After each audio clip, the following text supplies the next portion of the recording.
Bem-vindo ao podcast da Ginecologia Natural, uma nova visão sobre a saúde da mulher com autonomia, libertação, autoconhecimento e empoderamento.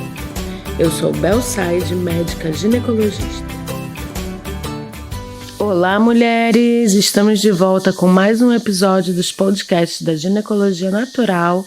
Eu sou Bel Said e hoje nós vamos falar sobre contracepção não hormonal. A gente sabe que, infelizmente, a maioria das mulheres, quando procura uma consulta ginecológica atrás de um método anticoncepcional, um método que impeça que elas tenham uma gravidez não planejada, é oferecido quase que sempre somente as pílulas anticoncepcionais e seus derivados, injeção de hormônio, DIU de hormônio, anel de hormônio e etc. E quando a mulher não deseja esse método, ela muitas vezes se vê numa crise, né? Nossa, mas como eu vou fazer? Eu não quero engravidar. Porque é vendida a falsa ideia para essas mulheres de que o único método existente, o único método seguro, o único método eficaz é o método hormonal. A primeira coisa que é bastante importante de ficar claro é que isso não é absolutamente verdade, tá? Não se trata de opinião minha, isso aqui. Se você fizer uma pesquisa sobre a eficácia dos mais diversos métodos, você vai ver que a maioria deles tem eficácia semelhante se usado da forma correta, né? A gente vai falar hoje também sobre isso, né? Que existe a forma correta e existe a forma ideal, né? E existe a forma usual, né? Isso vale bastante para determinados métodos comportamentais.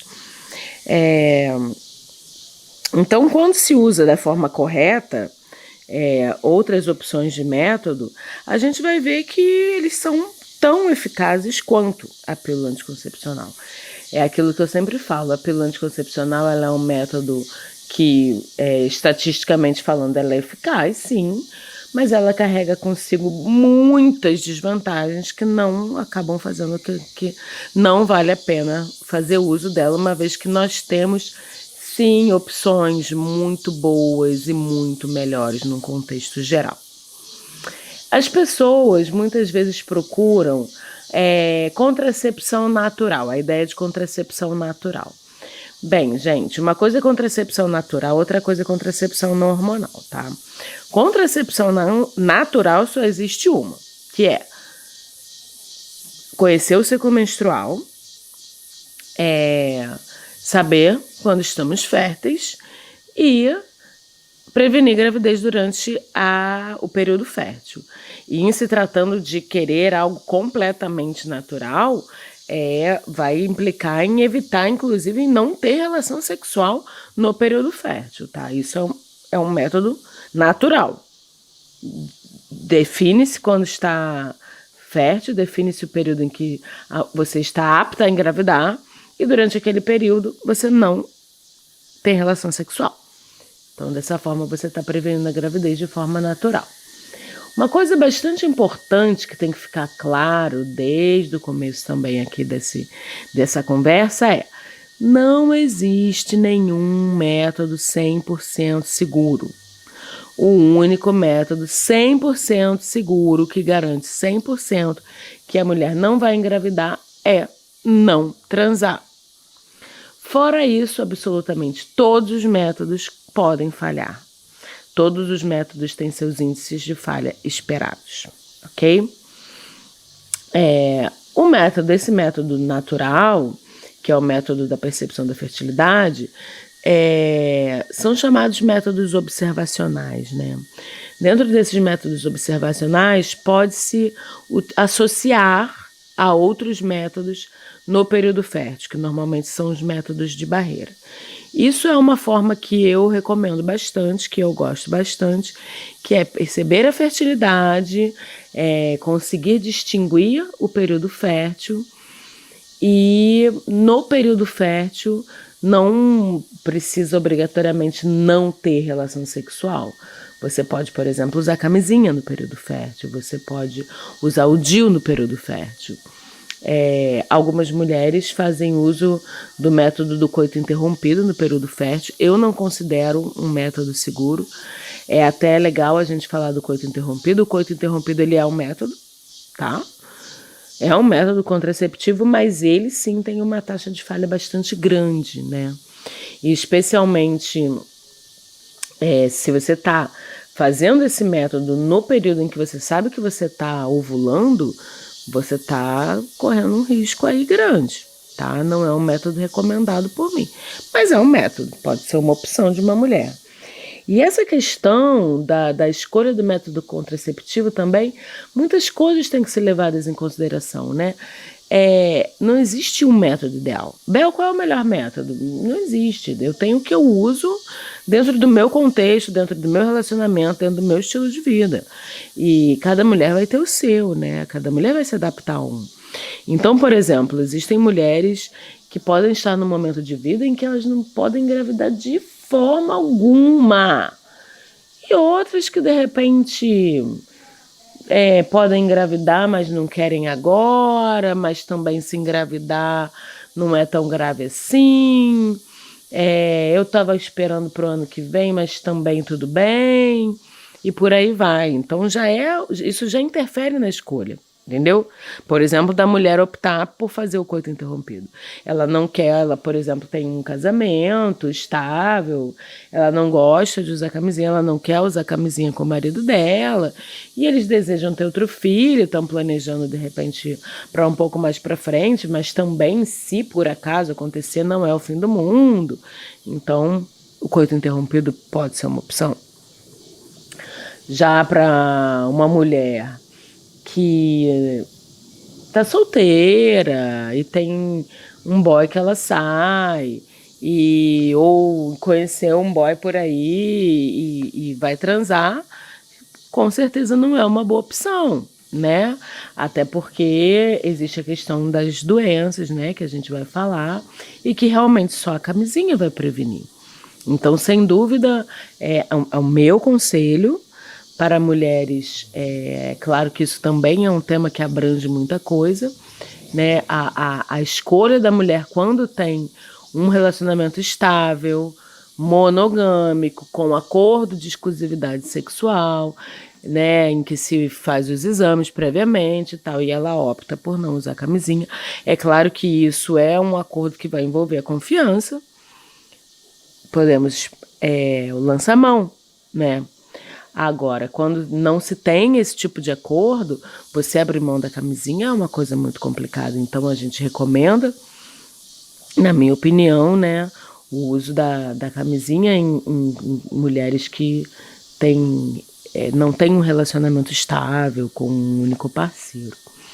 A camisinha é bem legal, assim, a visão da camisinha atualmente, né, com o levante feminista do nosso tempo, nós mulheres já estamos nos posicionando com o uso da camisinha realmente até mesmo como um posicionamento político, né, a camisinha enquanto um ativismo feminista, sabe? E não são poucas as mulheres que optam pelo uso da camisinha mesmo dentro de seus casamentos, que não abrem mão disso nem mesmo com os seus maridos, e eu acho isso bem interessante, tá? A gente vai falar um pouco mais da camisinha mais pra frente, mas já adiantei um pouco essa visão realmente enquanto de posicionamento de mulher a respeito desse respeito com o seu corpo e de quem você permite que tenha esse contato profundo com o seu corpo. Existem alguns métodos chamados métodos observacionais que são já desenvolvidos e conhecidos e estudados, né? Os principais são o método Billings, o método sintotermal e um que é um pouco menos conhecido aqui no Brasil, que chama Justice Method. Assim, falando resumidamente, eles são métodos bastante complexos que se baseiam em observações principalmente físicas, né, de sinais que nosso corpo dá pra gente quando nós estamos férteis, né, nas diferentes fases do ciclo. Fala bastante sobre a observação da nossa secreção vaginal, ela se altera. É claro que ele só pode ser usado em mulheres que estão ciclando de forma natural, não pode ser aplicado em mulheres que estão usando métodos hormonais que inibem seus ciclos menstruais. Então, quando a mulher está ciclando de forma natural, está tendo seu ciclo e está ovulando, é perfeitamente possível se detectar quando a gente está nesse período que é chamado de período fértil, né? Que é o período no qual nós podemos engravidar. E é bem importante falar que esse é a minoria dos dias, né? A gente está fértil em média 5 dias por mês. E todos os outros a gente não está fértil. Então a gente não vai engravidar, porque a gente não tem a presença do óvulo. Enquanto os homens são férteis todos os dias, durante todo o tempo, inclusive por um período muito maior de anos de vida, né? Então é bem interessante como a gente vive, né, nessa constante preocupação, como se isso fosse um problema basicamente só nosso, ou pelo menos muito mais nosso do que deles, sendo que a maior parte do nosso tempo nós não estamos férteis, né? Mas enfim, a gente sabe por quê, né, que essa preocupação acaba recaindo sobre nós, porque no caso de uma gravidez e da criação de um filho, ou da escolha por interrupção da gravidez, isso acaba se tornando um problema muito nosso e muito pouco do pai. Então, infelizmente, é assim a sociedade que a gente vive. Esses métodos, eles são métodos comprovados, eles são métodos estudados, com bastante estudo científico a respeito, são métodos muito sérios. O sintotermal, que é um método que eu gosto bastante, eu gosto deles todos, tá? Eu respeito eles todos. Estimula as mulheres, sim, a conhecerem as que têm interesse. O sintotermal, ele leva em consideração, principalmente, a temperatura corporal, as mudanças na secreção vaginal e as mudanças no colo do útero, são mudanças físicas. E leva em consideração também em alterações hormonais, alterações emocionais que são causadas pelas alterações hormonais no período fértil. Então a mulher se observa e ela percebe como que ela emocionalmente, mentalmente, o cansaço, o apetite, a libido, a criatividade, a concentração, diversas coisas também mais sutis, assim como fatores físicos, fazem com que ela, ao se conhecer e ao se observar por um tempo, é claro que ela não chega a esse lugar de autoconhecimento tão profundo de uma hora para outra, mas também não demora muito, quando ela se propõe a isso, também não demora muito, ela consegue aprender com facilidade a detectar esses sinais, né? Assim como qualquer outro sinal que o corpo dela dá, mostrando a ela que determinada coisa está acontecendo. Seja que está na hora de ir ao banheiro, seja porque está com sono, ou seja porque eu estou ovulando. Você começa a aprender a interpretar, né? Você observa e você interpreta. Eu não estou me aprofundando tanto, tá? Aqui nesse encontro, como fazer essa percepção, né? A gente vai ter outras oportunidades de falar sobre isso. Eu tenho material sobre isso também em cursos, porque isso rende realmente um encontro inteiro. Como perceber isso, como fazer, como interpretar, como anotar. Eu recomendo fazer o uso da mandala lunar, né? Quem quiser conhecer também, eu recomendo um site chamado Lado Oculto da Lua. Tem algumas mulheres também falando sobre isso. No meu site tem bastante coisa sobre a percepção da fertilidade, sobre como fazer essa percepção, como chegar nesse lugar, mas é baseado em autoconhecimento. Eu estimulo vocês a lerem sobre isso, a se observarem com coragem e saberem que é possível, não é difícil e é seguro, sim, bastante seguro. Porque não tem erro. Quando você aprende a E quando você chega nesse lugar que você identifica, você não tem dúvida mais de quando você está fértil e de quando você não está fértil.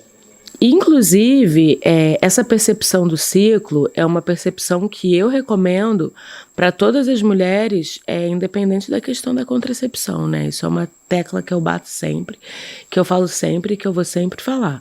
Conhecimento do ciclo menstrual é vida, é revolução, é transformação, é empoderamento da mulher sobre si, sobre seu corpo. Todas devem fazer, né? É claro que essa fala aqui, quando a gente está falando aqui sobre contracepção, a gente está falando naturalmente sobre mulheres que se relacionam sexualmente com homens, claro. Mas a percepção do ciclo, a percepção da fertilidade, ela cabe para mulheres que não se relacionam com homens. Ela cabe para mulheres que não se relacionam com ninguém. Ela é um autoconhecimento sensacional e que eu realmente incentivo muito todas as mulheres a fazerem.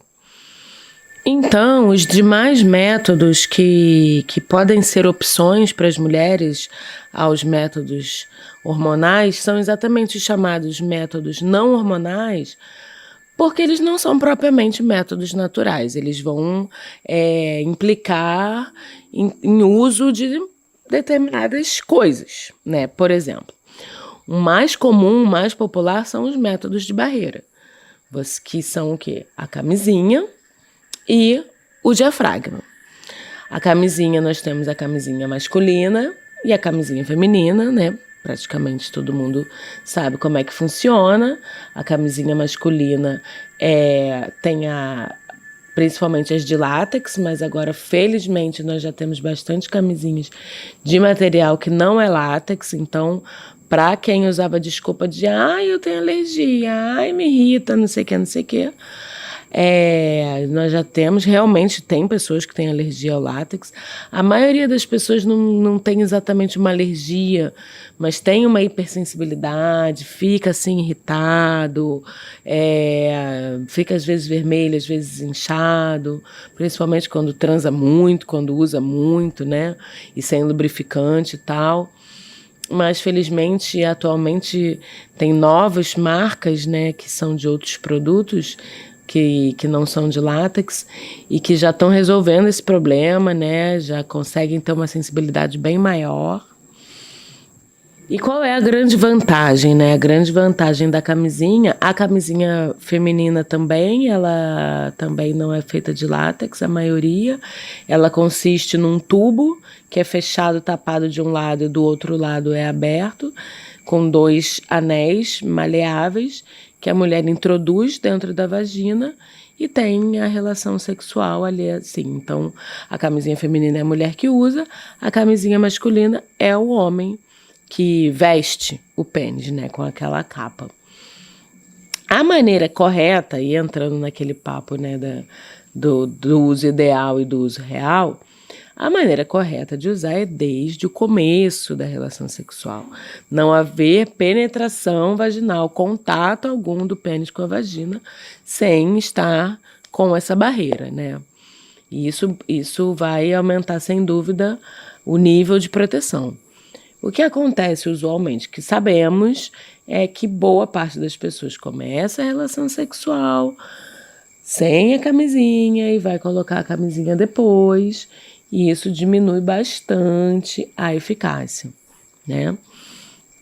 Porque se você vai colocar a camisinha, né, só ali na gozolândia, você vai estar fazendo praticamente um coito interrompido. Você está colocando só na hora que o homem vai ejacular. E a gente sabe que muitas vezes antes disso acontecer, o homem já elimina um líquido que vai lubrificar o pênis, que já pode ter presença de espermatozoide. Não são poucos os relatos de mulheres que engravidaram dessa forma, tá? Isso não é uma coisa virtual, isso é uma coisa muito real.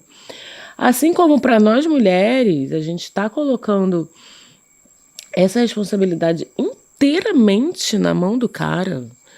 Quem te garante que o cara vai conseguir tirar a tempo?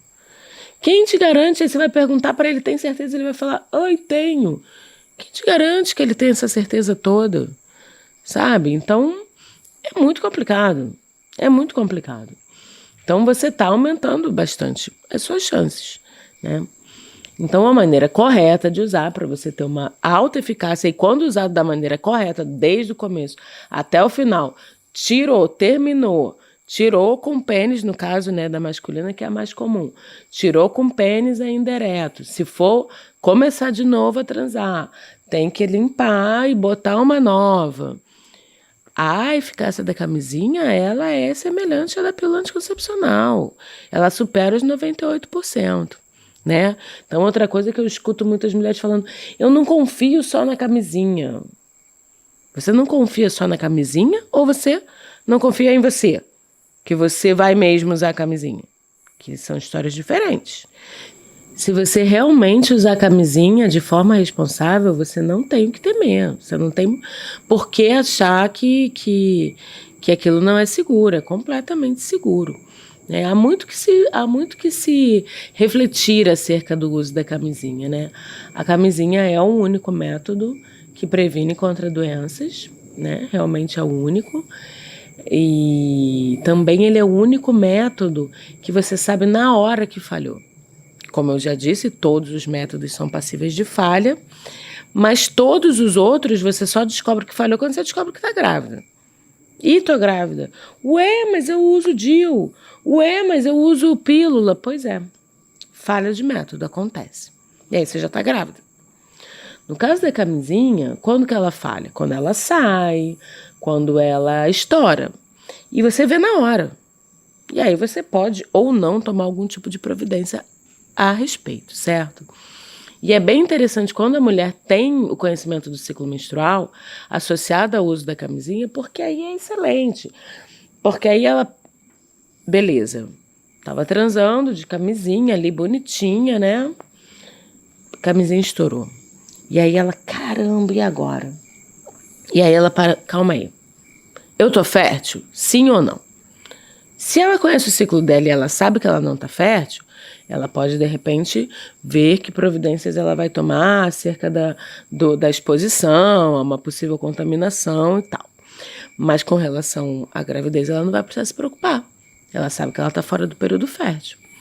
Agora, se ela teve essa questão da camisinha estourar, da camisinha sair, e ela está no período fértil, ela tem a oportunidade de, se for escolha dela, né, dependendo da decisão dela, tomar uma pílula do dia seguinte ou, enfim, decidir o que ela quer fazer com aquilo. Então, te dá mais essa opção de escolha. Eu acho isso bastante interessante. Outra coisa interessante também para a gente refletir sobre a camisinha, além daquilo que eu falei no começo, sobre esse posicionamento da mulher, né, sobre essa firmeza da mulher, é exatamente uma coisa que eu escuto as pessoas falando sobre: a camisinha é ruim, camisinha tira a sensação. Olha, dizer que não tem diferença é mentira, né? Sim, não é igual, né? A desvantagem da camisinha é a questão que ela diminui um pouco, sim, o contato pele a pele. Ela diminui um pouco, ela não diminui muito, tá? Frasezinhas tipo chupar bala com papel, entrar no chuveiro de capa de chuva, tá? Não é tanto assim, não. Se você colocar na balança o risco, as grandes desvantagens, especialmente para uma mulher, de usar ou de não usar, não tem nem comparação. Principalmente essas novas camisinhas que eu citei, que não são feitas de látex, tá? Elas estão permitindo uma sensibilidade cada vez maior. E vocês sabiam que a vagina só tem sensibilidade no terço inferior? Se você dividir o canal vaginal em 3, os 2 terços para cima não tem sensibilidade. Ou seja, a mulher sente só na entrada. Então, se ela tiver com uma camisinha boa, com uma boa lubrificação, a diferença que ela vai sentir do sexo com camisinha ou sem camisinha é mínima. É mínima. Talvez para o homem, né, que tem ali um contato com toda a superfície do pênis dele com a camisinha, talvez essa diferença da sensibilidade seja maior. Mas aí, amiga, né? A gente já tem os nossos problemas, né? Bastante para se preocupar. Então entra exatamente uma grande reflexão que é: Nós não gostamos da camisinha? Ou a gente está mais uma vez num lugar de nos expor e de passar por cima de nós mesmas para agradar, para fazer a vontade do cara, como se, nossa, fosse uma coisa muito incrível, um homem está ali transando com a gente não quer desagradar ele, porque aquilo não pode, de forma alguma, ser mexido. São reflexões importantes para a gente ter, né? Até que ponto realmente a gente está reproduzindo uma fala que vem de dentro da gente mesmo? Outros pensamentos interessantes também são que falam, porque é ruim, porque você tem que parar para botar. Gente, você começa a transar de um jeito e você continua desse mesmo jeito até o final? Porque, que eu saiba, a gente para apagar a luz, para acender a luz, para pegar um copo d'água, para mudar a música na playlist, para ir no banheiro, para mudar de posição. Por que não pode parar para botar na camisinha? Né? São muitas crenças que a gente repete sem parar para pensar. Que, na verdade, isso não é problema nenhum. Né? E quando aquilo faz parte já, e principalmente quando a gente coloca isso como uma coisa assim, tipo, sim e acabou, se torna tranquilo, se torna natural. As dificuldades, elas acontecem exatamente quando também a gente não está querendo criar a solução. A gente não está querendo olhar para a solução. Então, eu convido muito as mulheres a se posicionarem e a pensarem sobre isso de um lugar mais centrado nelas mesmas e mais centrado no feminismo. Beleza? Outro método de barreira, aqui, né, focando aqui no assunto dos métodos contraceptivos não hormonais, um outro método de barreira é o diafragma. O diafragma, ele é um disco que também é flexível, do material que normalmente é um silicone medicinal, que é medido, ele é colocado no fundo da vagina, então ele não tira esse contato pele a pele. Ele mantém esse contato e isso é uma vantagem e ao mesmo tempo uma desvantagem, né? Ele mantém o contato, mas ele também não previne contra doenças. E ele vai estar ali encaixado, é preciso fazer uma medição correta. Cada mulher tem um tamanho de vagina diferente, então ele é adequado para cada mulher tem que ter o seu. Ele vai ficar encaixado entre o fundo da vagina e atrás do osso púbico, que é esse ossinho que fica bem na frente aqui, né? O capozinho de fusca, onde ficam os pelos pubianos. Muitas pessoas falam que ele não existe mais, ele é obsoleto, ele caiu em desuso, ele é arriscado, tudo mentira, tá? Segredo para um bom funcionamento do diafragma é medição correta e colocação correta. A medição correta vai depender de um profissional que vai medir, que não necessariamente precisa ser médico. Infelizmente, não está tão simples encontrar um profissional que faça a medição do diafragma. A medição do diafragma é muito fácil de fazer. É muito fácil de fazer. É feita no consultório, simplesmente através de um toque vaginal profundo. Mas começaram a desestimular os profissionais a fazerem isso. Com certeza foi uma grande pressão da indústria para isso, tá? Mas qualquer um pode aprender muito facilmente. E existem os medidores, né, no qual a gente testa no consultório, coloca na mulher para sentir qual que está mais confortável, ele tem que estar seguro, ele tem que estar firme, ele não deve sair do lugar. E aí a mulher vai chegar ao tamanho adequado, vai encomendar e vai utilizar durante o ato sexual. Pode ser colocado, sim, imediatamente antes do ato sexual e ser retirado até 8 horas antes, no mínimo 8 horas depois de terminada a relação sexual. E antigamente se utilizava ele com uso de espermicida associado, atualmente os estudos já comprovam que não é necessário, tá? E que esse espermicida já não se encontra mais à venda em farmácias, mas pode-se manipular o gel de ácido lático a 2%, mas tem se mostrado dispensável, né? Então a mulher ela pode usar colocar antes de transar, 8 horas depois retirar. Ou pode fazer um uso contínuo, por exemplo, ela pode ficar o dia inteiro com ele sem problema, se for ter um date que vai durar o dia inteiro, vai passar o dia inteiro no motel transando, ela pode ficar com ele direto, vai viajar o fim de semana inteiro com o mozão, pode botar na sexta e tirar só no domingo, né? Existem alguns estudos desse uso contínuo, até mesmo em mulheres que têm, né, seus relacionamentos estáveis aí, um uso contínuo mesmo, no qual elas só vão tirar para tomar banho. O coletivo feminista Sexualidade e Saúde em São Paulo está fazendo esse estudo, que é bastante interessante. É um método também que eu vejo muitas mulheres muito bem adaptadas a ele e não tem nada de errado, embora cada vez menos se estimule as mulheres a utilizá-lo, infelizmente, mas é um método que eu gosto sim e que a ginecologia natural gosta também. Então, esses foram alguns dos principais métodos contraceptivos não hormonais. Eu gravei aqui na Casa da Ginecologia Natural, aqui na Floresta, no entardecer, bem quente, com bastante cigarras e outros sons da natureza. E a gente vai dar continuidade no próximo, na parte 2, em que eu vou falar bastante sobre um tema bastante pedido, que é o DIU. Até já! Para mais conteúdos uteroxoxotônicos, acesse www.ginecologianatural.com.br ou nossa página Ginecologia Natural no Instagram ou Facebook.